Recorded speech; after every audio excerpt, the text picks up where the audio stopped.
반갑습니다. 오늘은 7월 20일 월요일 저녁 방송 시간입니다. 장이 다이나믹했죠? 오늘 뭐 분위기 보시면 아래쪽 꼬리를 좀 달아준 모습. 그래서 장중에 훅 들어왔다가 아침에 털어먹는 모습 좀 보였잖아요. 그리고 막판에 이제 끌어올리는 모습이었는데 오늘은 거래량이 좀 늘었어요.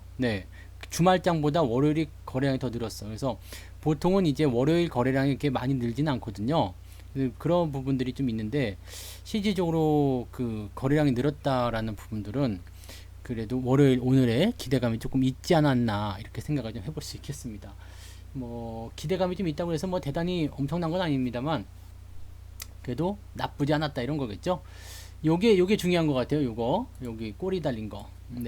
좀 밀리는 척 하다가 다시 들어오는 올라가서는 모습인데 수급이 아주 좋아지진 않았어요. 마감 시간에 전달해드렸지만은 수급이 좋아지진 않았어요. 그렇지만 분위기는 일단 상승적으로 말아주는 그런 형태. 그래서 아래쪽으로 내려가는 건 난 용서하지 못하겠어. 난 이거 못 봐주겠어. 이런 식으로 얘기가 나온 거죠. 그래서 꼬리 달고 올라가는 모습이 확인이 됐고요. 중요한 거는 지지선입니다. 지지선. 일단 5일 이동평균선 위쪽으로 올라가 있으면은요, 이게 뭘 의미하냐면, 어서오세요. 아직 출석 아직 안 불렀어요. 그럼 빨리들 쓰세요. 이름 불러드릴게요. 자, 5일 이평선 위쪽, 주가가 있다. 이것은 뭘 의미하겠어요? 5일 이동평균선이 뭐죠? 5일 이동평균선. 이게 뭐냐? 뭐 이동평균선이란 건 뭐 아셔야 되겠습니다만, 이동평균선. 이것은 뭐죠? 무빙 에버리지. 예전에 부산에 갔더니요. 이 무빙 에버리지 이 영어에 대해서 그 부산 쪽은 사투리를 많이 쓰시잖아요. 뭐라카노 뭐 이런 거.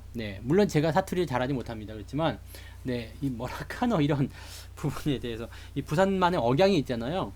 그래서 부산은 영어 수업을 할 때 이렇게 한다면서 I'm a boy, you are a girl. 뭐 진짜 그래요? 나는 모르겠더라고. 그래서 moving average. 미안하다. 사투리를 못합니다. 나 서울 사람이거든요. 그렇게 안 보이지만 서울 사람입니다. 서울 사람. 그래서 사실 이런 거 잘 못해요. 어쨌든 moving average 뭐예요? MA라고 하지. MA moving average. 그 약자요, 약자. MA 하니까 뭐 대단한 거지만 약자입니다. 무빙 에버리지 약자고요. 움직인 것에 대한 평균입니다. 움직인 것에 대한 평균. 그러니까 5일 이동 평균선 그러면 뭐예요? 5일 동안 가격이 움직인 것에 대한 평균 이렇게 보시면 되죠. 니가 가라 하와이. 요것 괜찮은 것 같아요. 많이 묻다 이가. 이거 좀 이상한데? 고마해라. 많이 묻다 이가.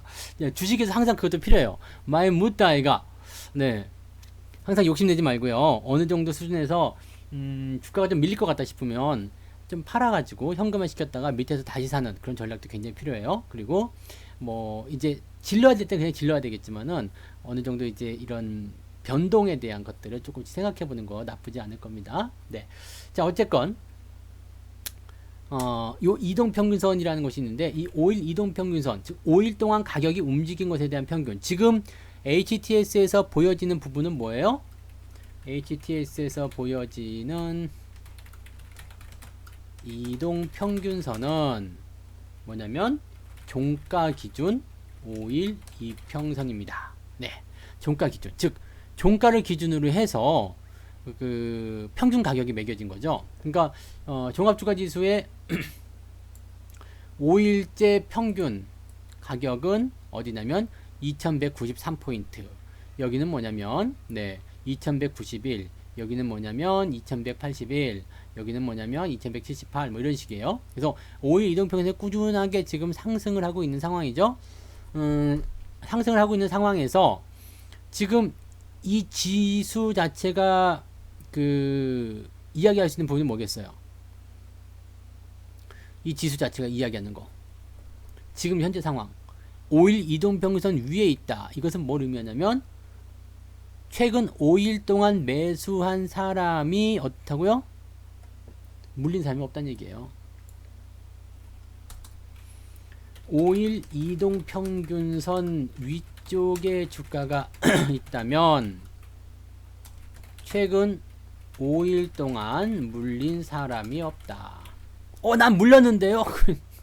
그럼 복이야, 복. 여러분이 잘못한 거야. 내 잘못이야. 그래서 손가락을 어떻게 막 때려줘야 돼, 이렇게. 네. 내 손가락이 잘못한 거야. 미안해요. 나도 물린 거 있어. 근데, 어쨌건 전체적인 평균이 5일 동안 물린 사람이 없다라는 것이 이동평균선 위쪽에 주가가 있다는 것을 의미하는 겁니다. 그래서 그것만 여러분이 기대하시면 돼요. 그래서 시장 자체가 가지고 있는 부분은요, 5일 이동평균선 밑쪽으로 좀 밀렸어요. 근데 다시 올렸죠. 그래서 지금 상황은 어떻게 되냐면 5일 이동평균선 위쪽에 주가가 위치하면서 물린 사람이 없다. 물린 사람이 없으면 어떻게 돼요? 편안하죠. 여러분 주식을 샀는데 물린 사람이 없어. 어떻게 될까요? 여러분들이 주식 샀는데 안 물렸어. 편안하죠? 주식 팔고 싶은 생각이 있어요? 없지. 그죠? 내가 주식을 딱 샀어. 뭐 삼성전자든 현대차를 샀어요. 10% 20% 수익이 나왔어요. 팔고 싶어요? 물론 팔고 싶을 수도 있어요. 오늘 뭐 소고기가 땡긴다든지 뭐 그죠? 그러면 뭐 팔고 싶은 생각이 들 수도 있겠는데 네, 그럴 수도 물론 있겠습니다만 거의 수익이 나와 있는 상태에서는 팔고 싶은 생각이 없어요. 변동성을 통해서 수익이 좀 깎아먹는다든지 뭔가 좀 분위기가 이상해진다 그러면은 팔고 싶은 생각이 들 수도 있어요. 그렇지만 그냥 이런 상태에서는 물린 사람이 없다라고 보시면 되죠. 물린 사람이 없다. 팔고 싶은 생각이 없다. 네, 그냥 가자. 이렇게 가는 거거든요.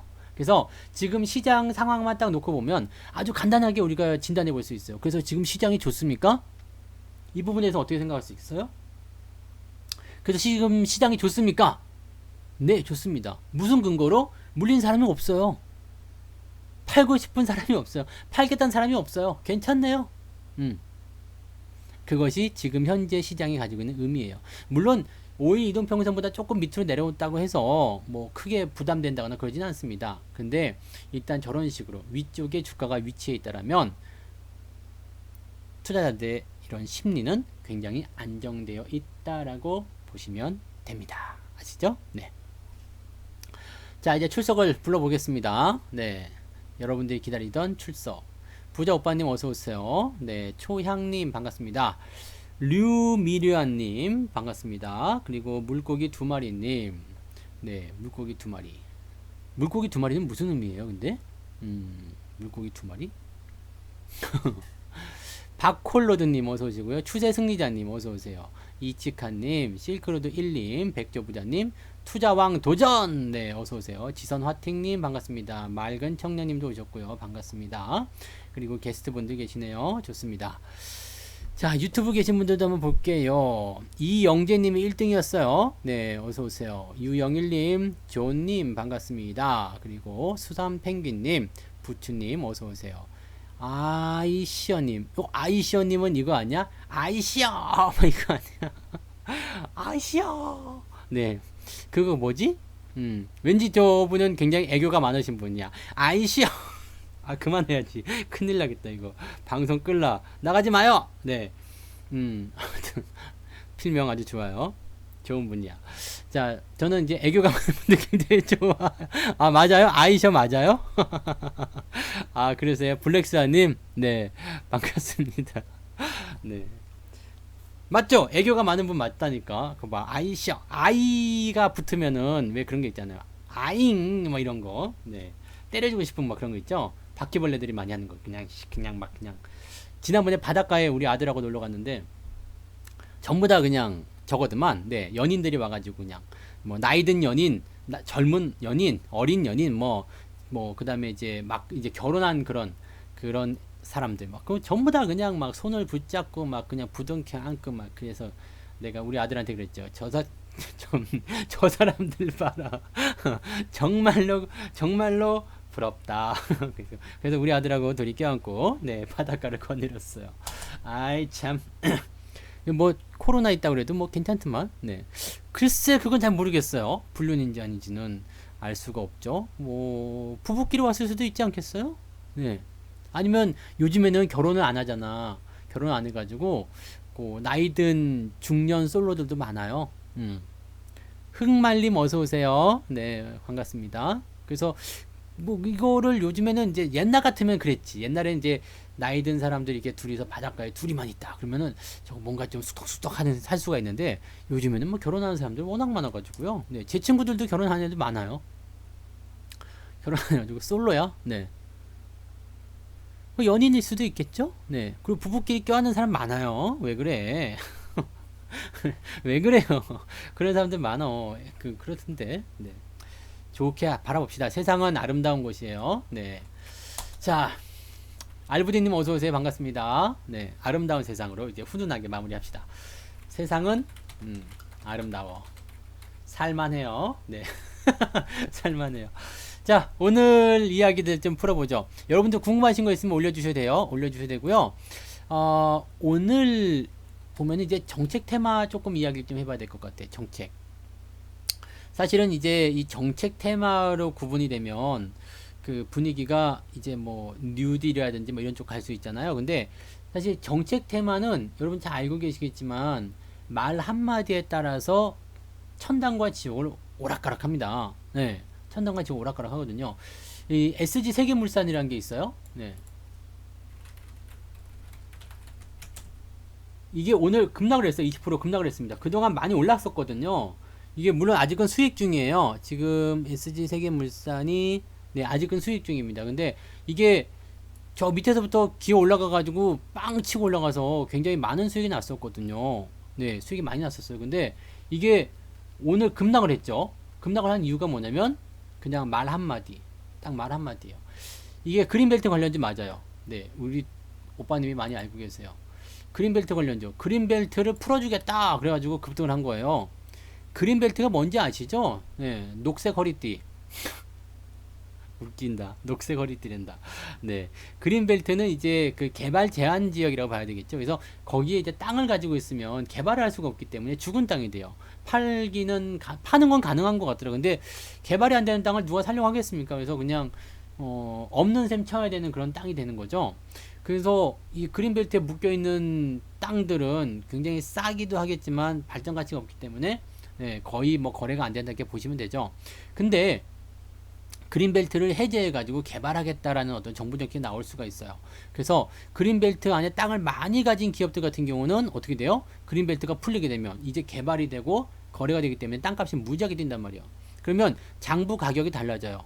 그러니까 SG 세계물산 같은 경우는 지금 그린벨트 안에 땅을 많이 가지고 있대요.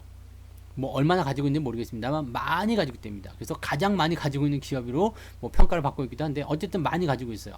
많이 가지고 있으면 만약에 이 장부 가격이 1,000억 원이다. 그러면 그린벨트가 풀리게 되면 적어도 5천억, 6천억 원 가지 않겠냐 이 말이죠. 그러면 장부 가격에 대한 부분들이 이제 자산 가치가 늘어나게 되면서 이 잉여금이란 거 아시죠? 잉여금 설명 지난번 해드렸는데 부동산 그 가치가 상승함에 따른 잉여금 증가가 돼요. 그러면 자본금이 늘어나는 상황이 벌어지게 되죠. 재무 안정성이 확 좋아집니다. 즉 장부 재평가를 통한 자산가치 증가는 기업의 저평가를 만들어내죠. 그러다 보니까 그린벨트가 해제가 되면서 와 이거 대박이다. 막 사람들이 사기 시작한 거죠. 쭉쭉쭉 올라갔는데 오늘 뭐라고 나냐면 그린벨트는 그냥 냅둘랍니다. 그린벨트는 그냥 냅두겠습니다. 그랬더니 주가가 쿵 하고 떨어집니다. 자, 정책은 항상 이렇게 생각하셔야 돼요. 확정된 사항이라면 괜찮아요. 확정된 사항이면 괜찮은데 확정된 게 아니라면 거기에 너무 많은 베팅을 하면 되지 않는다. 그 얘기죠. 뭐 물론 이렇게 내려왔다고 해서 이제 끝난 것이다 이렇게 보기는 어렵죠. 물론 재료적인 부분에서 그걸 가지고 올라갔기 때문에 그것 때문에 올라갔기 때문에 그것이 아니라고 했을 때 그것 뭐 이렇게 주가 다시 내려온 것은 뭐 당연한 이야기인데 지금 현재 상황에서는 네 뭐 이게 애매한 상황이죠. 저항대에 부딪혀서 내려온 그런 모습이기도 하고요. 네 그런 모습이죠. 네 맞아요. 그래서 오늘 그린벨트 관련 종목군들이 그렇게 해서 다 같이 빠졌습니다. 그리고 SG 세계물산이 가장 많이 또 하락하는 모습이 좀 나타났죠. 그러니까 정책 수혜주는 우리가 좀 잘 알고 들어가면 좋다는 얘기죠. 정책 수혜주는 항상 보면은 뭐 기대감으로 올라가는 게 사실 정책 수혜주예요. 정부가 뭘 하겠다. 뭐 이번에 예산안을 편성할 때 어느 쪽으로 집중하겠다. 이런 것들. 뭐 이번에는 뭐 4대강을 하겠다라든지 아니면 뭘 하겠다라든지 이런 쪽에서 보통 정책이 들어가서 적용을 시켜주게 되면 굉장히 오랫동안 중장기적인 상승을 보여주게 되거든요. 그런데 문제는 이렇게 정책적인 부분들이 연속적으로 진행되지 않는다거나 또는 이렇게 중간에 말이 확 바뀌어버리게 되면은 상승한 거 다 토해내게 됩니다. 굉장히 많이 하락폭을 보일 수가 있어요. 이것은 사실 뭐 정책 테마뿐만 아니라 일반적인 테마가 다 마찬가지예요. 종목이 급등하는 종목이 나타날 수 있죠. 급등을 하게 되는데 상황이 어떻게 될까요? 종목이 급등을 했어요. 급등한 상태에서 뭘 어떻게 해야 돼요? 재료를 우리가 확인하죠. 이거 왜 올랐지? 그랬더니 뭐 M&A 재료가 있대. 아니면은 뭐 실적이 크게 증가했대. 등등등 여러 가지 재료가 있을 수 있어요. 근데 그 상황에서도 조회 공시라는 게 나타나게 됩니다. 조회 공시. 조회 공시가 나타나게 되는데 이거 왜 올랐어요? 라고 얘기하는 거죠. 처음엔 슬금슬금 오르다가 빵빵 치거든요. 테마주들은 다 그래요. 빵빵 칩니다. 빵빵 쳐서 가지고 위로 빡 치고 올라가면 어떻게 되죠? 거기에서 조회 공시가 나와요. 니네 왜 이렇게 올라가는 거야? 그러면은 뭐 보통은 이제 그런 시점에서 이야기를 해주죠. 아, 이게 우리가 뭐뭐 준비하고 있어서 그래. 우리가 M&A 준비하고 있어. 뭐 최대주주 변경이 준비되고 있어. 아니면 뭐 신사업에 진출할 것을 준비하고 있어. 하지만 항상 달죠. 하지만 확정된 사항은 없습니다. 뭐 세부 내용이 다시 나오게 되면 다시 공시해 드리겠습니다. 보통 이렇게 나오거든요. 근데 재료를 봤을 때 그런 식으로 얘기가 나오게 되면 그냥 그건 하는 거야. 예를 들어서 M&A 재료가 있습니다. 여기에 대해서 루머에 대해서 너희들 설명 좀 해봐라 그러면은 M&A 재료에 대해서 M&A에 대해서 최근에 검토한 바는 있어. 그렇지만 확정된 사항은 없습니다. 확정된 세부 사항이 나타나면 다시 공시하겠습니다. 이거는 그냥 M&A 한다는 얘기예요. 이해가 되세요? 근데 주가가 상승한 이유가 없음, 뭐 근거 없음, 뭐 이렇게 나올 때가 있어요. 테마가 근거 없음, 상승 근거가 없음, 뭐 공시할 만한 특별한 사항이 없음, 그런 것들은 주가 다 빠집니다. 옛날 백광이라는 기업이 있었는데 백광 아직도 있나?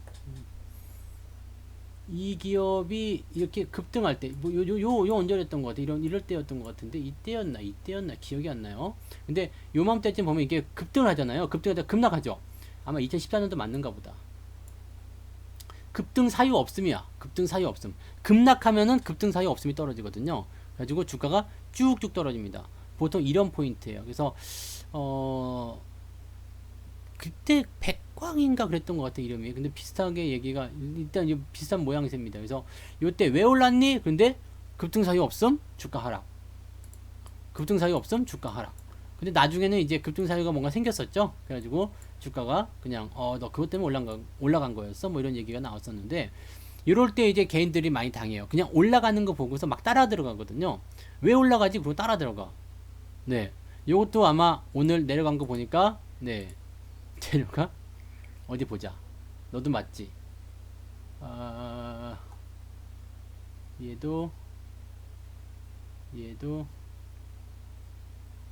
얘도 맞죠? 네, 그린벨트. 백광산업, 세계물산, 백광산업, CI테크, 이건 많이 안 빠졌네. 지능기업 이런 식인데, 네, 그린벨트 해제론이 됐으나, 네, 그린벨트 보존하겠다 언급했다. 그래서 관련주 하락. 이거 그런 거죠. 그러니까 이런 것도 이제 이름이 바뀌면서 또 밀리는 모습. 네, 어서 오세요. 네, 반갑습니다. 인사 안 드린 분이 많이 계시네요. 정이윤님, 삼전 우 파이프라인님, 그리고 메리스텔라님 반갑습니다. 네. 그런 식입니다. 그래서 항상 이제 급등한 포인트에서는 매수를 하지 말자라는 말씀 좀 드리고 싶어요. 급등을 많이 했을 때, 급등해서 올라가 버렸을 때 그런 거는 이제 매수하지 말고 매도할 자리를 좀 찾아보자라는 얘기를 좀 해볼 수 있겠죠. 자, 여기 지금 보시면 항상 매도는 어떻게 해요? 포인트가 분명히 보인다고 그랬죠. 백광산업도 지금 보시면 여기로 갈게요. 네, 급등하기 전에, 급등한 이후에 뭐가 됐죠? 우리가 여기서 뭔 얘기해요? 뭘 해? 여기서 얘 왜 안 올라가? 네, 왜 안 올라가? 뭔가 좀 이상하죠? 뭔가 좀 이상한 놈이 됐잖아요. 뭐야? 너 왜 안 올라가? 너 뭔데? 이런 거. 일로 와. 식탁으로 앉아. 네. 옥상으로 따라와. 그러고 하는 거지. 야, 옥상으로 따라와. 네. 옥상으로 따라와. 그죠? 옥상으로 따라와. 너 무슨 잘못했냐? 이거지. 무슨 잘못했냐? 네. 무슨 잘못했냐? 왜 그럴까? 이건 딱 해놓고 왼쪽만 보면 다 편하다고 그랬죠. 네. 주가가 안 올라가. 왜? 뭐 때문에? 아, 그렇죠. 왼쪽에 보면 다 나와요. 네. 왼쪽에 보면 다 나오고요. 왼쪽에 만약에 없다 그런 것들은 이렇게 내려가는 게 급락하거나 뭐 그러지는 않습니다. 그래서 상승 이후에 뭐 횡보를 좀 오래 해준다거나 살짝 들어온다거나 아니면 이게 너무 많이 벌어졌다거나 이런 식이고 보통은 이제 조금밖에 안 올랐는데 왜 그러지? 보면 전부 다 매물이 있습니다. 물린 사람들 입장에서는요, 본전 오면 무조건 팔고 싶어 하거든요. 그게 물량이 많은 사람이든 적은 사람이든 뭐 그런 것들은 필요치 않아요. 그래서 이 종목도 이렇게 해서 재료가 진짜 공유롭게 나오지 않습니까? 이거 좀 이상한데? 네. 정말 신기한 게요. 많은 사람들이, 네, 많은 사람들이 재료를 미리 알고 있는 것 같아. 너무 신기해. 나는 사실 잘 모르거든요. 왜냐면 저 같은 경우는 이렇게 나왔으면은 자, 차익 매도 좀 들어갑시다 라는 얘기가 나왔을 것 같아요. 언제 들어갔냐면 저는 요럴 때 들어가죠. 네, 요럴 때는 요럴 때 보통 매도가 들어갑니다. 왜? 못 올라가거든요. 자, 못 올라가니까 요거는 분명히 뭔가 있어 라는 의견을 좀 드리죠. 그래서 보통은 저항대 부딪히면 미리 사전에 매도를 친다거나 뭐 이렇게 해서 좀 더 봅시다라고 했는데 쭈삣쭈삣 되면은 요때 매도를 거의 대부분 쳐요. 근데 많은 사람들은 여기서 재료를 다 가지고 있어. 그거 안 할 수도 있대더라. 응. 그러면서 미리 사전에 파는 거 신기하죠? 네. 이런 것들을 뭐라 그래요? 이런 것들 조짐. 네. 뭔가 조짐이 보여 이런 거. 네. 뭔가 이상한 느낌, 뉘앙스가 있어 이런 거. 꿀밤을 계속 맞잖아요. 이 주먹이에요. 네. 꿀밤을 계속 맞으면 어떻게 돼요? 아야, 아파. 네. 두더지처럼 올라갔다가 왜 때려? 그러면서 내려가죠. 네. 딱 그런 거죠, 뭐. 그런 느낌이에요. 그래서 거의 대부분 급등주들은요, 저렇게 이런 모양이 나타났을 때는 주가가 상승하기 쉽다. 근데 신풍제약은 달랐어. 신풍제약은 달랐어. 오늘 상한가예요. 미친놈이죠. 네. 이 미친 거 아닙니까? 이거는 약간 지금 비정상인 거 같아요. 네, 이거 보세요. 여기서도 이제 뭔가 좀 이상하잖아요. 상승이 이제 조금 이제 둔화되는 모습. 그동안 보여지지 않았었던 그런 내용인데, 요 내용이 진행됐었는데, 주가 급락. 그 다음에 이게 여기에서 이제 조정이 나올 것 같은데 근데 안 나왔죠. 그래서 요거는 사실 이렇게 보면은 유지가 되는 모습이에요. 근데 사실 이때는 램데시비르가 있었기 때문에 이 부분을 우리가 따놓고 보면 램데시비르에 대한 부분만 가지고서는 어때요? 신풍제약은 사실은 네, 해당이 되면 안 돼요. 그래서 주가가 내려갔어야 되거든요. 근데 이게 뭔가 이제 새로운 어떤 임상, 그 다음에 어제 누가 말씀하셨죠? 그 싼 가격에 치료 효과가 높은 뭐 그런 이야기들 그런 거 하시면서 네, 분위기가 좀 개선된다. 그래가지고 이게 주가가 뛰어버리는데 보세요. 상승 이후에 주가가 밀리지 않고 횡보가 들어갔어. 그 다음에 포인트가 만들어지게 되면 주가는 추가 상승이 나오기가 쉽다. 그죠? 그러면 추가 상승이 나오기가 쉽다. 이거는 근데 조금 비정상적이에요. 약간은 좀 아닌 것 같아. 근데 신용도 별로 없어. 이거 뭐 갖고 들어오는 거죠? 네. 빚내서 들어온 것도 아니고, 그죠? 어, 뭘까? 네, 뭘까? 이런 생각. 이런 생각이죠. 그래서 사실 이 정도 올라갔으면 이거는 좀 비정상적, 10배가 넘었잖아요. 지금 이게 초기부터 본다면 6,900원짜리인데, 예, 6,900원짜리. 근데 7,000원짜리, 10배가 넘었단 말이에요. 한 12배? 13배? 그 정도 갔죠? 굉장히 많이 올라간 거예요. 근데 저 같은 경우라면 이제 뭐 100%로 넘어갔을 때 차익 실현하고 나머지 가지고 계속 땡겼겠지만 1000%가 넘어갔다. 야, 이거는 어마어마한 포인트 아닙니까? 이거 지금 보니까 게시판에 수익 그렇게 나온 것도 한번 보자라고 되어 있는데 여기가 지금 중요한 건 이거예요. 우리가 단기 급등주들 따라갈 때는요. 이건 애매한 구간이 없죠. 잘 보세요. 어제도 한번 말씀드린 것 같은데 5일선 따라가면서 어떻게 해요? 물린 사람이 없어. 그러면 어떻게 해요? 팔고 싶은 사람이 없어. 너무나 중요한 겁니다.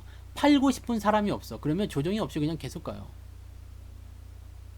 근데 물론 계속 끝까지 뭐 저 위쪽까지 갈 수 없겠죠. 내려갈 때는 미친 듯이 내려가겠죠. 엄청나게 뭐 하락할 수도 있습니다. 근데 제가 어제도 말씀드린 건 뭐냐면 요 짧은 포인트 그냥 뭐 10% 20% 물론 먹으면 좋아요. 이게 65,000원 7만원에 사가지고 30% 40% 먹으면 좋은데 그런 투자들은 사실 정석이 아니에요. 네. 아, 뭐 먹기만 하면 되는 거 아니냐 이렇게 생각하실 수도 있겠습니다만 정석이 아니에요. 왜냐면 다음번에 비슷한 포인트에서 또 매수가 들어갔을 때 이렇게 나오리란 법이 없거든요. 근데 한 가지 변하지 않는 것은 뭐냐면 5일 이동평균선이 살아서 그 위쪽에 주가가 형성될 때는 그냥 계속 가셔도 됩니다. 이해되세요? 5일선을 따라서 주가가 올라갈 때는 그냥 계속 가도 됩니다. 다만 5일선을 훼손하게 되면 매도하시는 게 유리합니다. 매도하고 나서 다시 올라갈 수도 있어요. 그렇지만 매도하시는 것이 유리합니다. 왜냐하면 10 중에 6, 7은 5일선 훼손하면서 주가가 빠지거든요. 그럼 이건 언제 팔면 되겠어요? 갖고 있는 분들. 그럼 계속 가지고 가다가요. 5일선 훼손할 때 이제는 5일선과 21선 간의 이격도 벌어졌기 때문에 이거 데드크로스 기다리다가는 그냥 날셉니다. 그래서 5일선이 이탈할 때 그럴 때 매도하시는 게 낫죠. 지금 현재 시점에서 21선까지 내려온다 그러면 반토막이거든요. 그러면 답이 안 나오는 거예요. 그래서 이런 포인트들 기대하셔야 되는 거고요.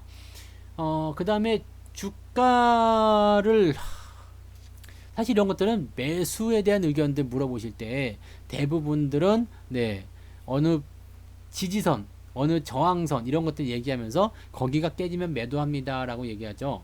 이런 것들은 사실 답이 없어요. 답이 없어. 그래서 실질적으로 이 종목 같은 경우는 이제 어떻게 또 대응이 되냐면 8만원 이탈하게 되면 매도해요. 담찬님 어서오세요. 네, 8만원이 이탈하면 매도해요. 오늘 저가 매도하면 매도입니다. 이탈하면 매도 이렇게 보시면 돼요.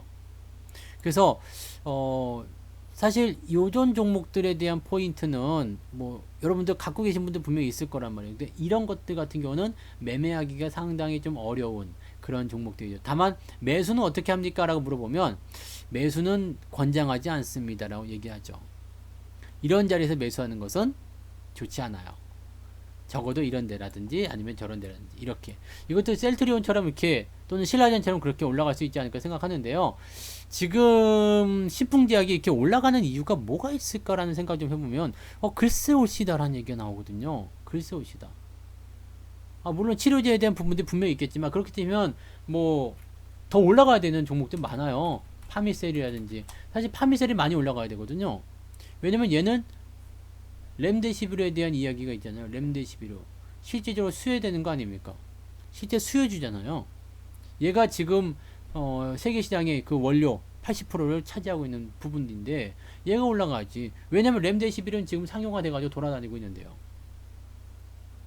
이런 식입니다. 그래서 실제로 이제 어떤 그런 기대감이나 어떤 상황들이나 이런 것들과는 관계없이 막 올라간다. 어떻게 보면 신풍제약에는 뭔가가 붙어있는 게 아닌가 싶기도 해요. 뭔가 붙어있는 거 아니냐.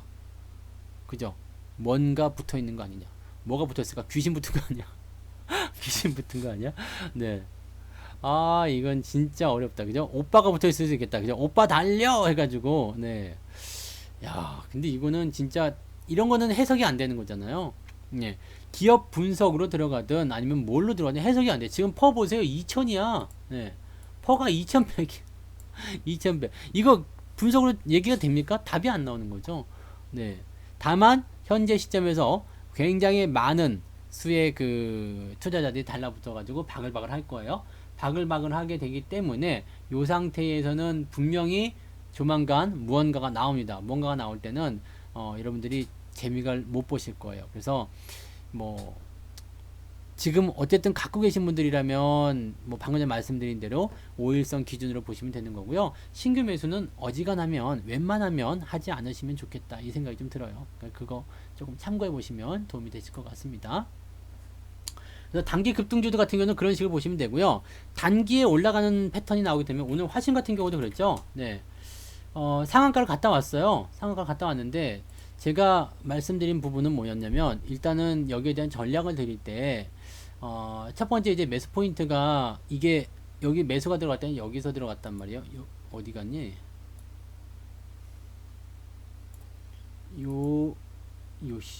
요날 들어갔죠. 그래서 여기까지 보고 다음날 양봉이 나는 걸 보고 매수가 들어갔어요. 근데 요날 상황을 보게 되면 여기 2100원에서 왔다리 갔다리 막 이렇게 하고 있었어요. 그래서 지금 보시면 이게 2085원 더 밑으로는 2067원까지 내려갔다 왔거든요.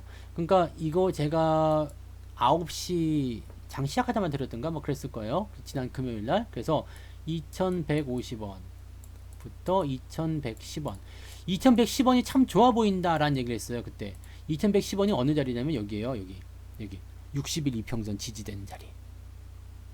그래서 주가가 상승으로 진행이 되면서 요 정도까지만 나와줘도 나쁘지 않겠다 생각이 좀 들어요. 그렇게 생각이 했었죠. 그래서 요 정도면 괜찮을 것 같아요. 2110원. 왜냐면 그때 요 정도 2150원 막 왔다 갔다 할 때였거든요. 이렇게 왔다 갔다. 그래가지고 여기까지 내려오면 괜찮을 것 같아요. 라고 말씀드렸는데 그 이후에 이제 주가가 조금 밀렸었던 모습이에요. 이게 분봉을 보시면 2017 여기죠. 여기. 네, 17일. 이렇게요. 그래서 여기 아침에 여기가 2215원 막 이렇게 올라가거든요. 제가 여기 요소 보냈어요. 2150원, 60원 왔다 갔다 할 때. 그래서 한 40원대 정도만 사도 괜찮겠다 싶었거든요. 근데 그러고 나서 쭉 올라가가지고, 아니, 못 사는 거 아니야? 그랬는데, 여기 이렇게 내려가가지고, 2110원. 네. 더 밑에 2100원. 뭐, 이렇게까지 떨어지더라고요. 그래서, 요거는 됐다. 네, 요거는 됐다. 그래서 매수가 여기서 잘들 걸렸더라고요. 2110원, 2120원, 30원. 하여튼 2150원 아래쪽만 사면 되니까. 그래서 눌러주는 위치를 줬어요. 그래서 매수가 잘 됐는데, 문제는 뭐냐면, 그날 이제 좀 올랐죠? 이게 올라가는 배경은 있었어요. 현대차가 잘 올라갔잖아요, 현대차가. 현대차가 올라가면서 이거는 뭐라고 하죠? 이게 커넥트라고 해나요? 뭐야? 커넥트? 뭐 리드선 뭐 이렇게 봐야 되나요? 네. 그 포인트가 이게 딱 들어갔단 말이에요. 네. 이게 뽕 하고 들어가서 그것을 만든 회사인데 실질적으로 이제 그 자동차 완성차 쪽에서의 어떤 기대감이 커지게 되면 이쪽에서 수혜가 좀 늘어날 것이라는 분석은 나오게 되죠. 그러면서 이 기업을 딱 봤더니 실적은 개판이에요. 지금 보시면 ROE 분기 ROE가 마이너스 50%예요. 완전 개판이지. 네. 개판인데 유보율이 많기 때문에 회사가 망할 일은 없어요. 네, 그렇다고 뭐 유상증자할 만큼 그런 회사도 아니고요. 뭐 일단은 괜찮은 것 같아요. 거기에다가 실적이 별로 안 좋았는데 알고 계시지만 자동차 쪽에서는 실적이 나쁜 것은 지금 흠이 아니에요. 왠지 아시죠? 네. 오노님 어서 오세요. 진짜 늘보님도 반갑습니다. 박사장님 반갑습니다. 네. 주식의 신들의 주식이 신품과 화신이에요. 네, 좋네요. 네. 그래서 실적이 나쁜 거는 뭐 우리가 다 알고 있었던 내용이에요. 자동차부터 해가지고 뭐 실적 나쁜 건 우리가 다 알고 있는 내용이니까 그런 부분들이 실질적으로 뭐 이렇게 나쁘게 와닿는 그런 거 아니에요. 부담되는 그런 게 아니었거든요. 그래서 나는 괜찮겠다 생각을 좀 했죠. 그래서 여기서 매수가 들어간 부분이고 그 다음에 공략이 잘 들어가서 2200원대로 마감이 됐어요. 그 다음에 오늘 갭상승을 좀 했는데 장중에 뭐 물론 상한가 들어가긴 했습니다만 여기 2600원 이상부터 매도하라고 얘기해 드렸기 때문에 그 이후에 이제 주가가 더 많이 올라가긴 했습니다. 근데 여기 잘 보시면은요. 여기까지 갔다가 2600원대까지 밀리긴 했었어요. 그러니까 요 포인트에서 여러분들이 확인 들어가셔야 되는데 여기는 지금 보시면 매물대 없는데요? 그죠? 매물대 없죠? 근데 뭐가 있어요? 저항이 있잖아요. 저항선. 이 200일 이동평균선하고 300일 이동평균선이에요. 그동안 오랫동안 물려온 사람들이 야, 나 본전에 왔네? 자, 저항의 종류는 여러 가지가 있어요. 특정한 가격대가 있어요. 그 다음에 이동평균선이 있어요. 그리고 또 뭐가 있어요? 매물대가 있는 거죠. 네, 직전 고점대 이런 거. 그래서 그 저항으로 작용하게 됩니다. 전부 다 뭐예요? 나는 3,000원에 팔 거야. 나는 본전에 왔으니까 팔 거야. 나는 이 가격에 물렸으니까 팔 거야. 팔 거야 라는 생각들 하게 된단 말이죠. 팔 거야. 난 팔고야 말 거야. 꼭 팔고 말 거야.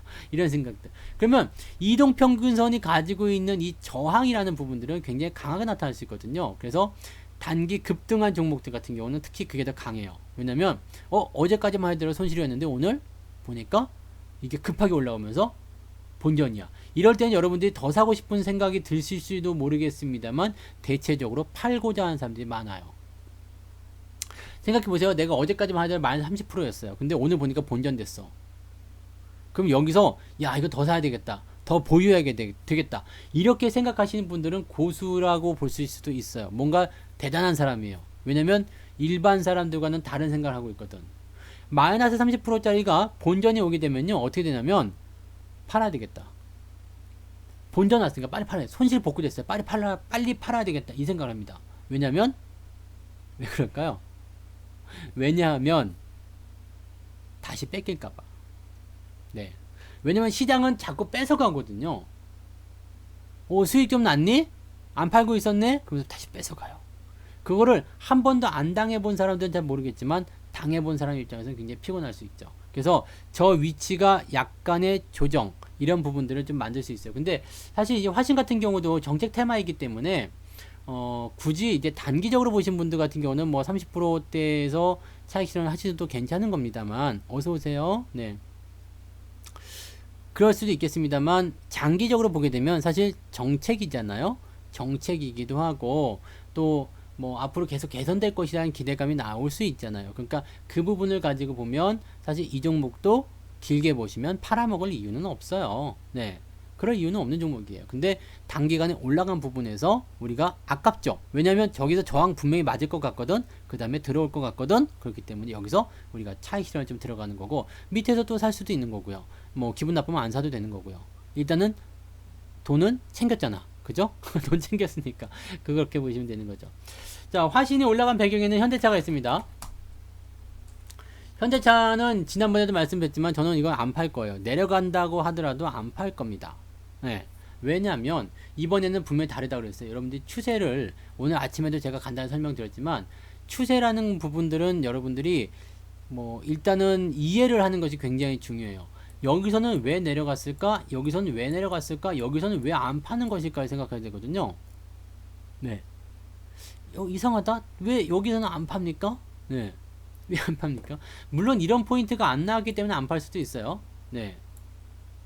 그때도 이제 쭉 가지고 가다가 20% 넘어갈 때쯤 돼가지고 이렇게 포인트 나올 때 매도 사인을 계속 드렸었던 거잖아요. 그러니까 이렇게 포인트가 나올 때 더 이상 못 가는 것 같은데 주춤되는데 그래서 팔아야 되겠다 이 생각이 들 수도 있거든요. 근데 지금 같은 경우는 요거는 안 나올 거라는 생각을 일단 하고 있어요. 이게 뭐냐면 급락이죠. 자, 4월과 6월에는요 자동차 업황이 굉장히 안 좋을 것이다 라는 전망이 많았어요. 그리고 실제적으로 그런 포인트가 만들어졌었어요. 굉장히 부담이 컸었을 겁니다. 그래서 주가가 한번 조정을 받을 때 아무래도 저항에 대한 부분이 있었고요. 그 다음에 밑으로 누르겠다는 힘이 굉장히 강했죠. 그래서 한번 떨어질 때마다 훅훅 파는 거야. 그냥 확 팔면은 뚝 떨어지고 확 팔면 훅 떨어지고. 그러니까 저 위쪽에서 갖고 있다가 당할 수가 있다는 얘기죠. 안 팔고 있으면. 그러니까 20% 먹고 밑에서 지지되네 다시 사자. 지지되네 다시 사자. 근데 지금은 어때요 상황이? 자, 잘 생각해 보세요. 이제는 경기가 부양될 것이다. 경기 부양에 대한 기대감으로 우리가 생각하는 것이 뭐였어요? 경기 민감주. 경기 민감주를 해가지고 우리가 계속해서 이야기해드렸던 게 현대차에 대한 매수 의견이에요. 나 가지고 있어. 나 더 샀어? 나 다시 샀어? 이런 얘기 계속 해드렸죠. 돈 있으면 더 사. 이런 이야기. 그러니까 이 부분들이 지금 여기서 나타난 내용인데 지금은 왜 그냥 계속 가지고 갈 거냐면 이때와는 달라요. 네. 뭐가 다르냐면 경기가 실제로 좋아지는 것이 느껴지는 상황이죠. 이때는 불확실성이 있어요. 그 다음에 단기에 올라갔다는 저항에 대한 부담감이 있어요. 지금도 물론 단기 저항에 대한 부담감 분명히 있을 거예요. 그렇지만 이번에는 내려와도 깊이 내려오지 않을 것이다. 네.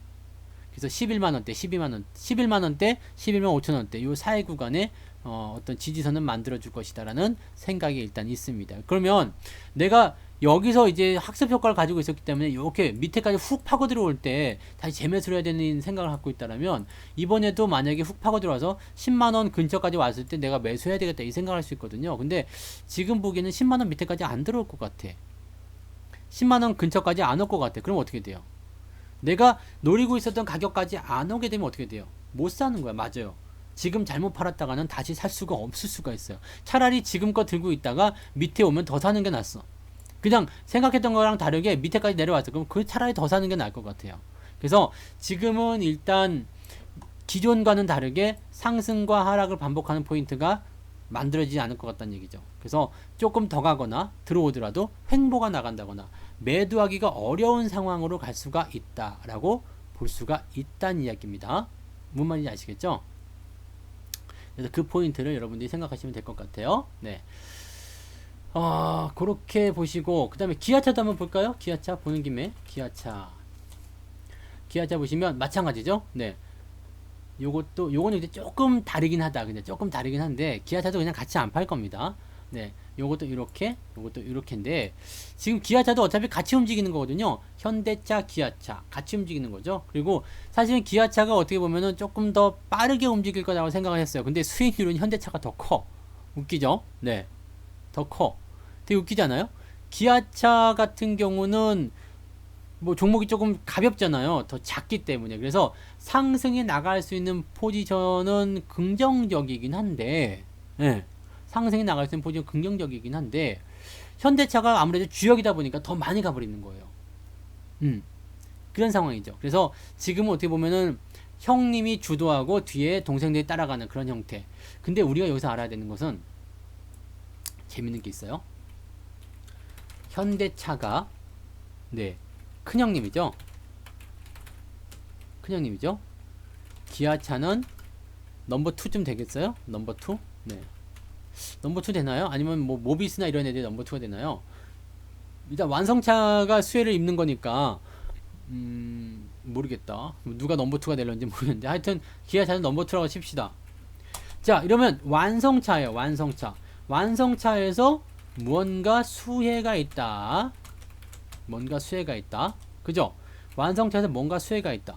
그러면 누가 더 혜택을 볼까요? 네. 누가 더 혜택을 볼까요? 완성차보다도 부품주가 더 수혜를 봅니다. 이걸 여러분들이 잘 기억하셔야 돼요. 네. 큰 형님, 큰 대장보다도 거기에 파생된 종목들이 더 많이 수혜를 봐요. 지난번에 삼성전자가 비메모리 반도체 뭐 이쪽에서 뭐 시설 투자를 확대하겠다. 삼성전자가 잘하기 위해서 또는 세계 1등을 먹기 위해서였지만 실제적으로 어떻게 돼요? 거기에 들어가는 장비라든지 부품이라든지 이거 납품하는 회사들이 더 많이 올라갔어요. 삼성전자 수혜주 해가지고 빵 튀어 올라갔죠. 이런 겁니다. 왜 그럴까요? 왜 그럴까?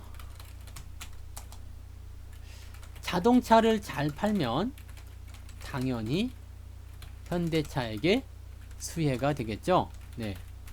그런데 부품주가 왜 더 잘 갑니까?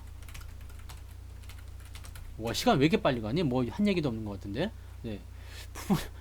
이걸 여러분들이 기억하고 계셔야 돼요. 그래서 테마가 형성될 때 이 주도 업종에서 파생된 종목들을 공략할 때는 이거 굉장히 필요한 거거든요. 같은 선상에서 움직일 때는 대장들이 먼저 나가는 경우도 있습니다. 그렇지만 지금 같은 경우처럼 어느 것에서 어떠한 수혜가 나온다 싶을 때는 이렇게 되는 거예요. 가벼워서라고 보셔도 괜찮긴 한데요. 가벼워서도 맞아요. 네, 맞아요. 왜냐면 가격대, 시총이 작거든요.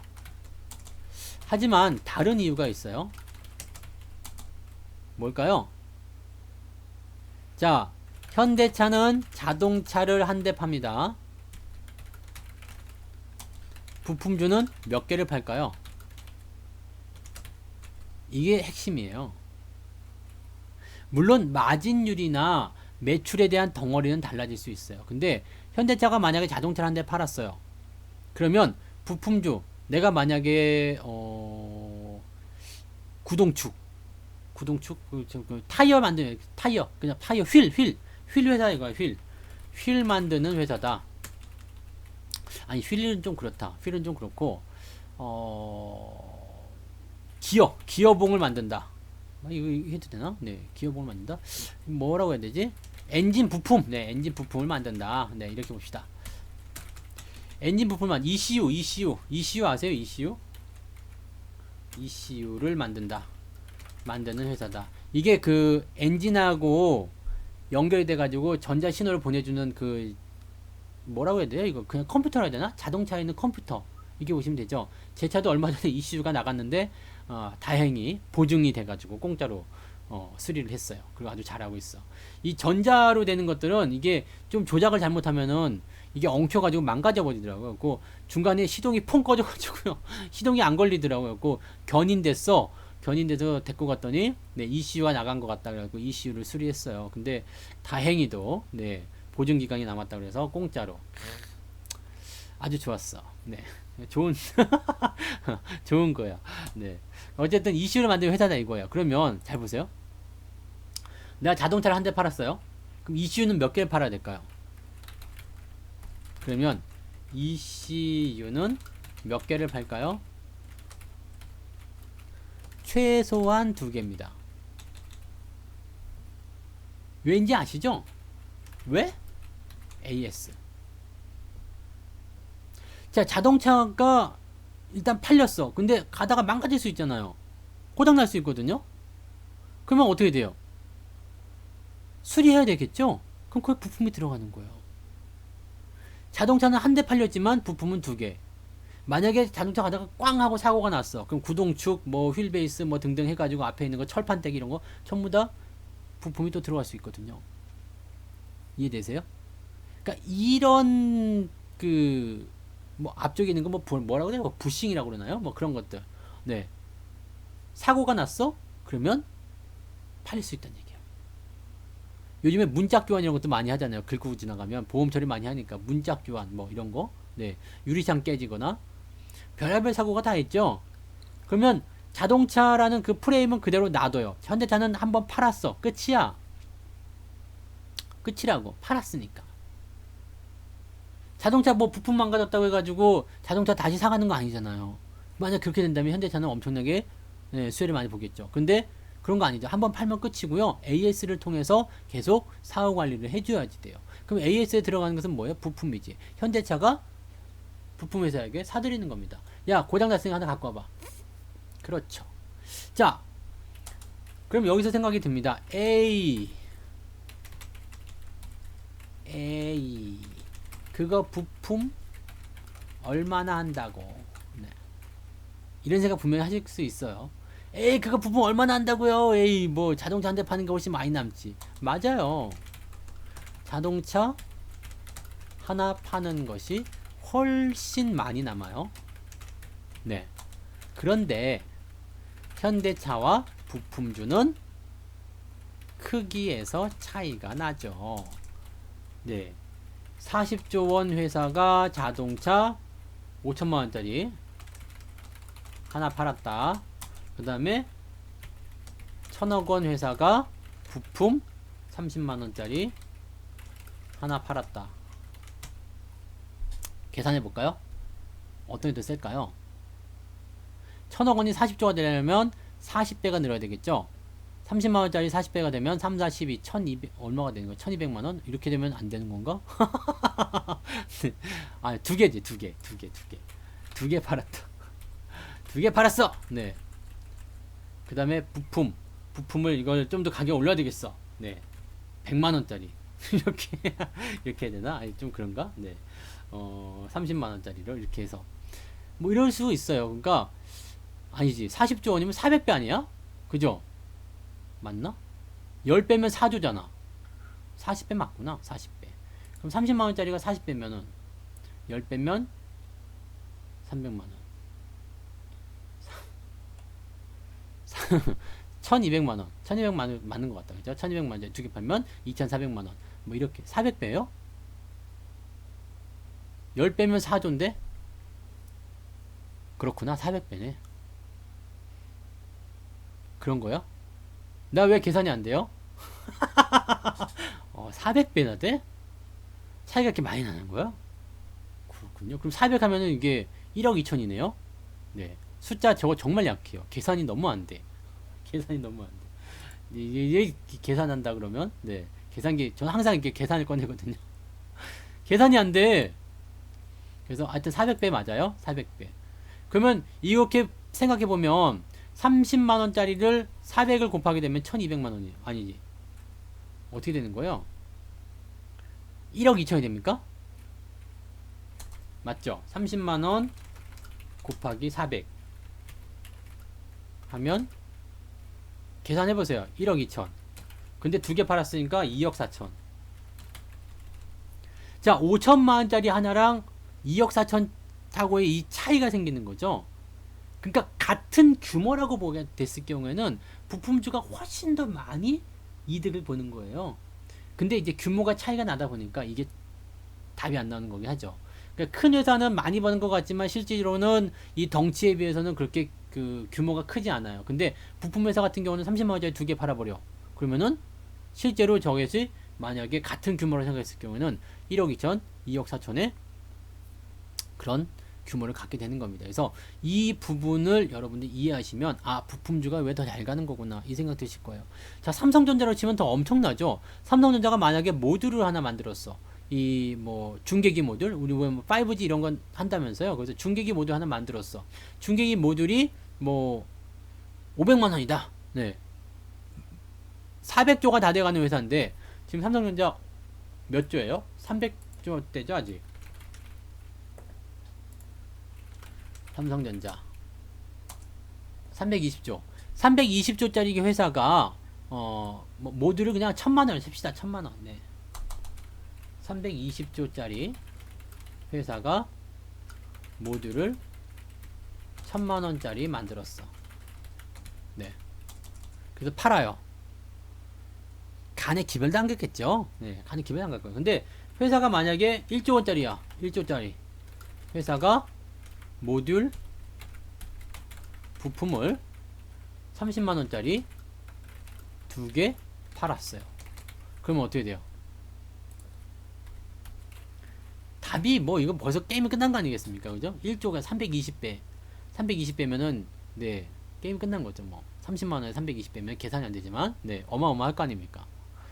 자 이렇게 되기 때문에 큰 회사가 올라가는 부분 차지하는 비중 여기에 비해서 AS에 대한 어떤 포인트가 있기 때문에 훨씬 더 부품주들이 더 강한 거예요. 그러면 우리가 뭐 늘 말씀하시는 것처럼 현대차가 올라갈 때 뭘 같이 사야 됩니까? 당연히 부품주 같이 사줘야 돼요. 삼성전자 올라갈 때 뭘 같이 사야 돼요? 부품주 같이 사줘야 됩니다.